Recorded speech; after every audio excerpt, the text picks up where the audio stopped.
Well, let's get to the trade back clip. This is Brad Holmes talking about trading back and giving some insight on that possibility. You're at your pick at, we're at 29, and you get an offer that gets somewhere in the 30s, early on day two.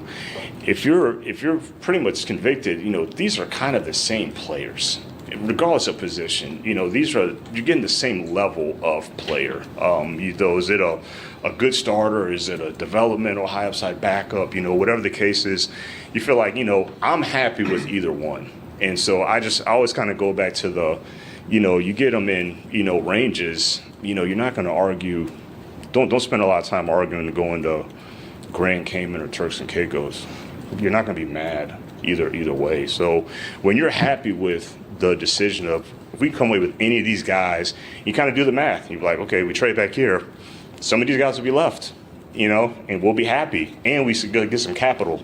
Or is it we go back to that conviction conversation? No, this is that guy that we have been convicted on. We're not moving, and we're just going to stay put. And whatever extra capital you get on the back end, it's really not worth it. And so let's just go ahead and pick. So those are the facts. Yeah, that's and his interesting comment. It is, and I will say, like, to just to make this very clear, of course, Brad Holmes is going to say a lot without really saying anything at some points because he has to keep it, like we could do this, but we also could do this. Well, we also could do this. It's like, yeah, I understand that because he can't reveal his cards. Like, I understand, but it isn't something, he didn't say anything that we don't already know about Brad Holmes. Yeah. No, what I think, at least what I took out of it is a little bit to Gentry's point, to where if they might have like 2 or 3 guys that they're willing to trade up for, and if they can't get that done and they don't want to do it and it's not worth giving up the capital, and they're sitting at 29, and this is an example because Mikey Sanderstill could probably go at 29 or he can go at 27, but the example is, like, say Mike Sanderstill's sitting there at 29, and Brad has 3 or 4 guys that are graded the exact same and he likes them as much as Mikey Sanderstill. Why not take a call from the Chiefs at 32? Why not take a call from whoever's at 36, 37? Bring in another like 3rd round pick in this year's draft for a team that wants to get up and get a Xavier Legette at 29, or wants to go get a Ladd McConkey, a team that's looking to add a weapon or something, and they can trade up to 29, and you still get the guy you wanted. That's where I think if you don't trade up, it feels like he has a little bit of leverage at 29 to where you can look back at those, because it's like you said, it's the same. It's essentially in this draft, there's that not a big drop off, but once you get to like 27, 28, like all of the top dudes are gone essentially. There's still guys, but then like we've done so many mock drafts and we pick someone different at 29 every time. Everyone keeps mocking Kool-Aid to us, but then people will mock Mikey Sanderstill, and then different guys. And offensive linemen and JPJ, and there's just all these. It's the same thing to where you can go back to 35, 36, probably get the same guy you got at 29 if you really like him and you feel comfortable enough to do it. I trust Brad to make that move because he's been very good at that the last 2 years, like extremely good. And also, real quick, I do want to give a shout out to Steve Lehman because he just became a Crunch member for 2 months. He says, we appreciate you, Steve. For all the love and support. Answer 14, thank you for the $10. He's dropping a dime on you boys. Great show as always. Answer 14, my guy, we appreciate you. Thank you for that. And real quick, in a little bit here, I'm going to drop a couple gift bags here to the chat, give some memberships away. And then after you guys are finished kind of sharing your thoughts on the trade back scenario, I'm going to tell you guys my X factor on what will help dictate a trade back. But go ahead. Didn't mean to interrupt there. But shout out to those people for the you're all right. We'll let it slide. Hefe. But I'm really interested because if Brad Holmes trades back, I think that kind of takes the Darius Robinsons, the Kool-Aid McKinstry, takes them out of the equation. So I think if we see Brad Holmes trade back into the top of the 2nd round, outside of receiver, I think he's going to start taking players that Lions fans that weren't even on their radar. And if he does take, I'd be really interested, especially in the 2nd round, if he does take a defensive end, who it would be.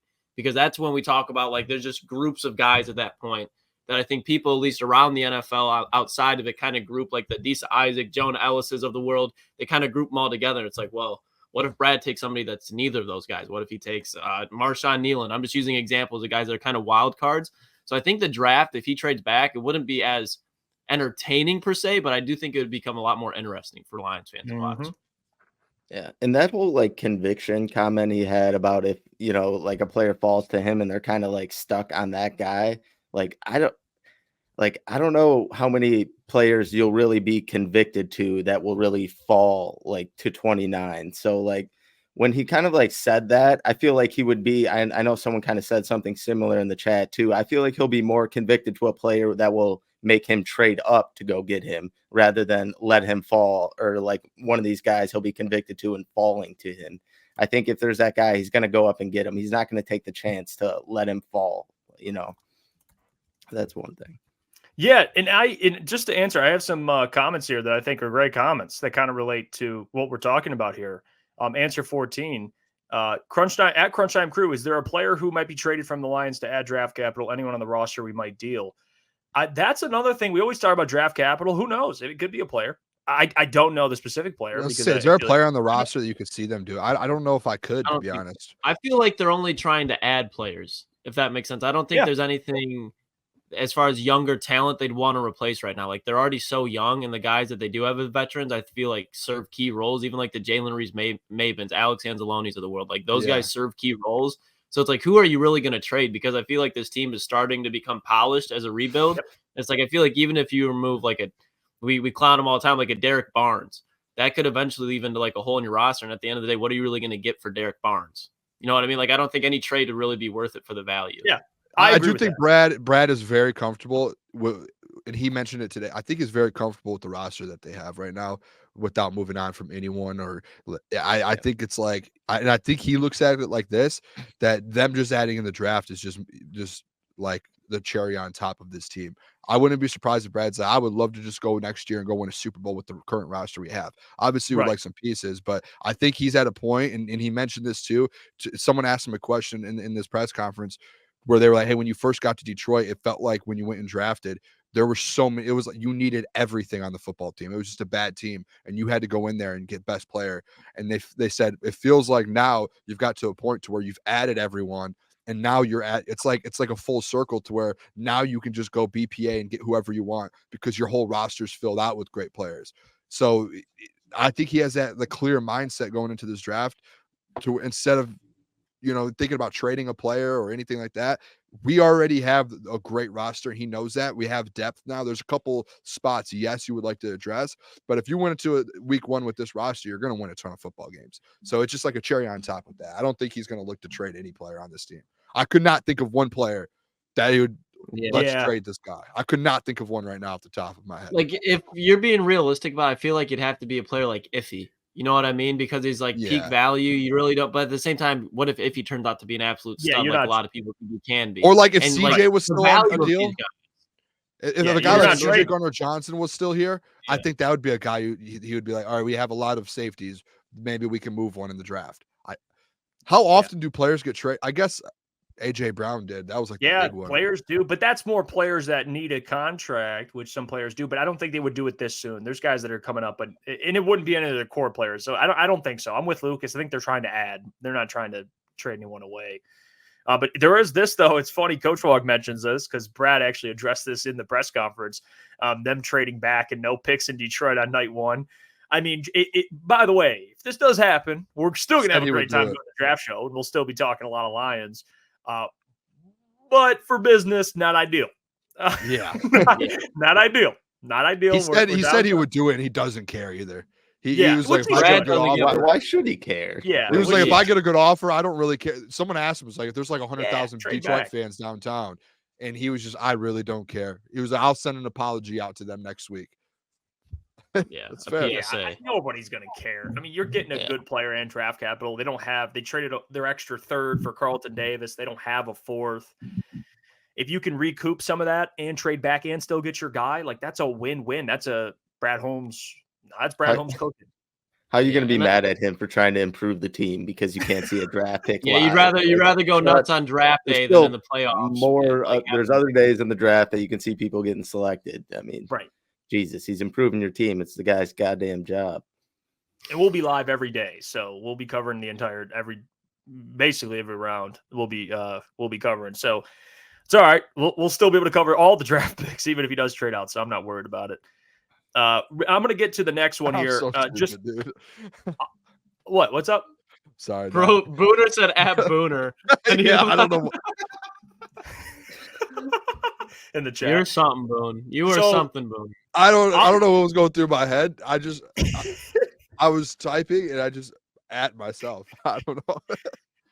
Hey, you know what? I don't you know. win I'm some, you sorry. lose some. This You know, it's all jersey, good. this whole jersey situation has me just like, I get it. I've got to get it You together. bricked, Boone. Before we get to the Brad Holmes commenting, talking really about what makes a player, what kind of player is the right player for the Lions, and talking about the corners and the wide receivers, I'm going to say this, boys. My X factor, my theory on what will help the Lions, it'll be an easier decision to make. Not saying it won't happen if this specific scenario does not happen, but you know what will help with that 5th-year option? Michael Penix is there. If he's floating there. Hold on. Oh, you're saying for other teams. Yeah.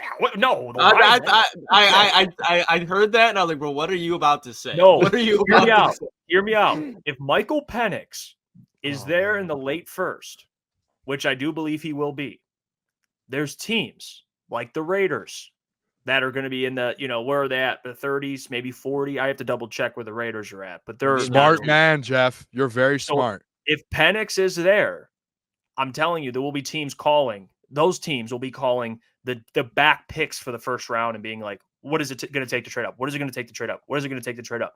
Or not just Penix, but any other. I mean, I don't know about Bo Nix. No, yeah, Jeff. Penix is the X factor. I'm telling you, if he's there, that trade back scenario, you will find a team that needs a quarterback you can trade with. I think that'll help. That'll help make that decision a lot easier. So I don't even think just factor Michael Penix. Mm-hmm. I don't even think it would be just Michael Penix. I think say Michael Penix goes in the teens, I think you could even argue. Like I'm pulling it up now. Let's pull it up here. The second round.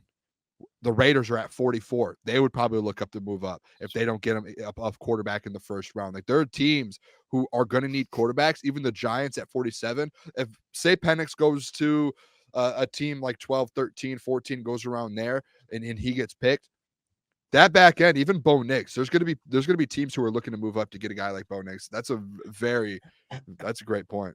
Love and that. I'm not saying it's the only player. I don't want to say because there are going to be players that fall and teams are like, I got to get this guy. But I'm saying the quarterback, the 5th-year option with having a quarterback, it's a whole nother level of valuable. So I think him falling, which I assume he will. Even the Carolina Panthers, like let's talk non-quarterbacks. The Panthers pick top of the second. If they want to get a 5th-year option on a wide receiver, they can move up a couple spots and the Lions can move back. I mean, there's different. It's not just quarterbacks, but I do believe Michael Penix would be the one personally because I think he's better than Bo Nix. So you could say Bo, but I don't think the team's going to be like, give me Bo, and trade up into the first. But we'll see. We'll see. I think Bo will be more of like a Will Levis. Not saying he will be a success. Hold on, Booner. Not saying he will be Will Levis. But Will Levis, no one traded up to get Will Levis. He was there in the second. They just grabbed him. I think that'll probably be Bo Nix. But we'll see.